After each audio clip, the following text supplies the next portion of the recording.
Now, ladies and gentlemen, 2 years and 4 months ago, Operation Riptide released. Between CS2's announcement, its release, and time in between then and now has caused players to question when Counter-Strike 2's first operation will emerge. And while it maybe just did undercover with this recent call to arms update, which this may have just given us players our answer. After a year of waiting and 60 days with no new content inside CS2, Valve delivered on February 6th with this recent call to arms update, which in my opinion seems very similar to an operation, but clearly Valve wasn't prepared to release all that new content at this time. Today's video is a commentary on how this recent call to arms update is a placement for Valve instead of releasing Counter-Strike 2's first operation. I'll discuss my reasoning on why Valve did this and my predictions of when Counter-Strike 2's first operation will be released. Today's video sponsor is Skins Monkey. Skins Monkey is a buying and trading marketplace where you can trade off your old skins for something new. All you do is log in with Steam, then you trade the skins you no longer want to pick up the new skins you want to obtain. Any remaining cash from trading goes to your balance that can be used in any future trade. By using my code MANDO, you can get up to a free $5, and if you choose to deposit alongside using my code, you get a total of a 35% deposit bonus. With Skins Monkey's large variety of skins, they also offer daily, weekly, and monthly giveaways. If interested, it'll be the top of the link in the description below. Now this is Luke in the post edit. After it almost being a month since this recent call to arms update and 15 days since CS2's most recent update, I've had some time to think. Originally, today's video was about how this most recent call to arms update was essentially a placement that Valve put into CS2 instead of releasing an operation simply because I don't think they were ready. Which, yes, it's not classified as an operation, but if you look back at what we got in Operation Riptide to this most recent update, there's quite a few similarities. Now this is all my opinion, but I also know a lot of players agree with me on this. Valve clearly wasn't ready for brand new maps, modes, brand new collections of skins, knives, finishes for those, patches or something of that nature, agents, weekly missions, and that whole spiel. Valve's plan from the start of CS2's announcement was to polish what we had here in CS2 before adding a bunch of new content, and that's exactly what they've done. And with it being almost a month from this most recent update, data miners have found through leaks suggesting Valve is working on something new, meaning in terms of an operation, which could very well release before the end of 2024. But that discussion is for a different video. Let me know what you guys think down below, and hopefully you guys enjoy. Firstly is Valve's placement. You may be wondering why I would make such a bold statement, and I even question myself at times, but here's my reasoning. The last operation we saw was Riptide towards the end of 2021. Stars to unlock whatever you please in the battle pass. You could have chose to keep or equip those items, or sell them to make 5 times more of what you paid for all the content on the community market. We got 4 new weapon collections, a case that also featured a new weapon collection, 1 patch and 3 sticker collections, 5 operator collections aside 5 new maps, which a majority of players have now forgotten of. We got a few other features in between with Operation Riptide, but most of them that worked out in the long run have been implemented into the full game of Counter-Strike. Now, if you fast forward until just last week on February 6th with this most recent call to arms update, we received a blog post page which seemingly resembles an operation. And after 2.5 years, most of us expected exactly that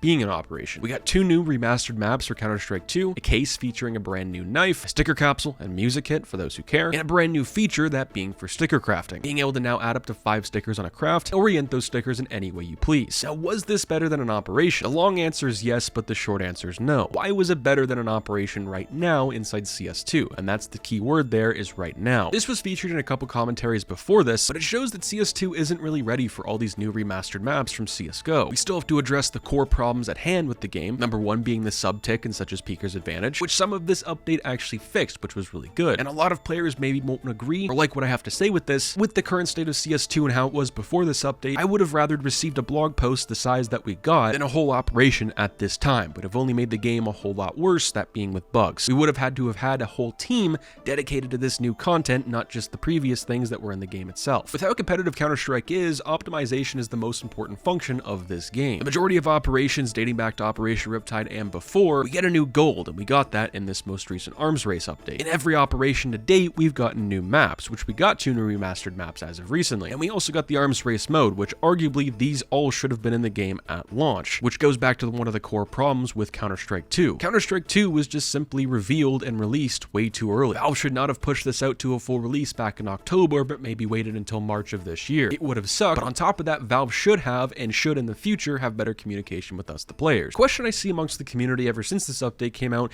is, should Valve have forced an operation out? If they did, what would have happened? The community for the first 24 hours would have gone wild, but I also think with time passing, we would have seen how much recycled content from CSGO would be in this operation. It would literally just be a CSGO DLC, but stuff we already had with a decade-old game. Valve hasn't even added all the features, modes, and maps from CSGO yet into CS2. A lot of those most likely would have been featured inside Counter-Strike 2's first operation. Let alone, a lot of players would be pretty pissed since a lot of operation maps never stay in the game for a really long time unless they're the one-off every few years. And the question would arise, why does Valve care about these new maps and have just forgotten about all these things from CS2? CSGO. And we also forget how broken previous CSGO updates such as Operation Riptide were when they first released. Riptide at the time when it came out was a surprise but one to be welcomed. Released in a very buggy state, almost rushed. The battle pass was broken, the collections were unboxed as souvenirs, then quickly reverted. Maps were terribly optimized and the golds were extremely underwhelming. The long-beloved co-op missions did not return with Operation Riptide, instead were replaced with terrible weekly challenges. With that being said, with the current state of CS2, it would have been one of two things. An extended DLC or pretty much just CSGO as a big DLC ported into CS2, and maybe a few things here and there that are brand new, but overall just a watered down version of what Operation Riptide was, missing a lot of features that previous operations had, and so on and so forth. And that's why I think Valve did the correct thing by adding a dictionary-sized blog post fixing the game for comp players, adding new cosmetics for us skin enthusiasts, and adding maps and modes for the casuals. What do you guys think? Did Valve do the right thing? I know this is probably going to be a pretty divisive commentary, but I think it makes a whole lot of sense. With that being said, I'll catch you guys in the next one. Stay positive, stay sexy. I'm out, guys.